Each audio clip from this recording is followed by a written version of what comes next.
I'm Nick Troutman. And I'm Emily Jackson. And on this episode, we're exploring Oklahoma City for the U.S. Freestyle Kayak Team Trials.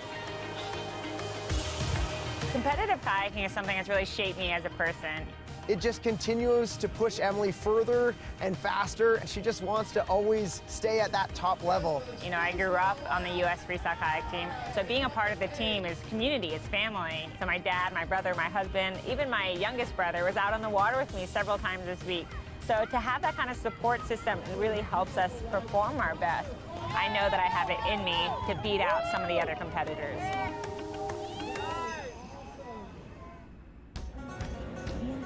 We're hitting the road for Oklahoma. Let's just say a lot of snow this morning. Hopefully it gets warmer as we go west. Where are we going, buddy? Going to Oklahoma City. Is mommy competing? Yeah. You gonna make the U.S. team? Yeah. We just rolled into Oklahoma City. We had the truck and trailer, pulled it across from Tennessee. We're here at River Sport, which is basically a whitewater park with a ton of other amenities, a ton of action to be had here. Rolled into the parking lots. Actually, we're going to be camping this week. And what an awesome setup. We're here for the U.S. National Freestyle Kayak Championships. So to be able to park right on site and to be able to just walk out every day and get my training in for the competition is kind of an ideal kayaker's paradise.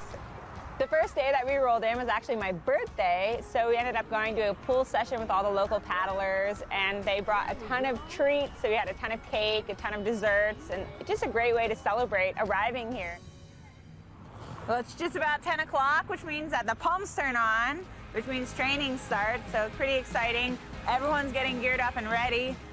Obviously, we've got a lot of the best paddlers from around the whole country kind of all coming together for this big event, this big week here in Oklahoma City, and it's kind of the who's who of the freestyle scene in America. There are over 40 people here trying to make the U.S. team, but across all the categories, only 20 people combined will be able to represent the U.S. later this year. I'm actually running the whole event. I'm on the U.S. Freestyle Kayak Committee, so I'm actually making the whole event happen. You know, I wear a lot of hats. For Nick, this event's a little different. He's already on the team for Team Canada, so he doesn't have to worry about making the team to represent Team USA. So for him, he's really my support crew and system here. He will get to compete as it goes, so it's really fun for him to try to perform well, but it's more about the training and less about making the team. I think you're better off for the same amount of points to try split than to do a space split. I've already worked on that. Okay, I think anybody who's been married long enough knows that giving any sort of advice to your significant other can be challenging at times. You'd think after 13 years I would have had that mastered, but I'm still quite the Padawan as giving advice to my wife. The first few days of training, it's definitely like amazing just to see everyone hang out in the eddy, all of our friends and family. As the week progresses, people start feeling the pressure of the event coming on. It gets a little more intense, and you can notice people getting more frustrated when they mess certain things up, and then they get more excited when they have a good ride.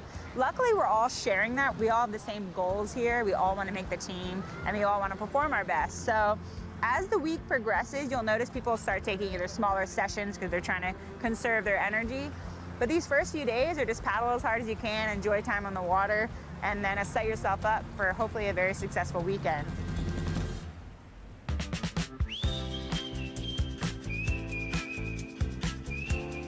Isn't that cool? They call it a mallard duck.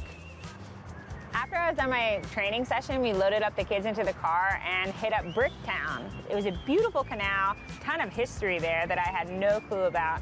Nick knows how much I just love good food. So to be able to have a family dinner at Bourbon Street Cafe and spoil myself, you know, it's a big week, so I gotta get my protein in with lobster and filet, which is something I don't get to do very often, and it was delicious. So guys, I just pulled up the attraction pass and there's a whole bunch of stuff for us to do. So what do you guys think? There is a banjo museum, a firefighter museum. Ooh. There's the Oklahoma Hall of Fame. And the one that I think looks the coolest is the Bricktown water taxi. What do you guys think about the water taxi? You wanna go do a water taxi? It's a beautiful, beautiful day. I'm Cassidy, and if I do a good job, if I don't do a good job, I was Joey. That was Joey back there. We do have currently, according to the census, the second largest population of Native American people. I like getting right next to the fountain. Wow. Look at that, it looks like the water's coming right out of their buckets, huh?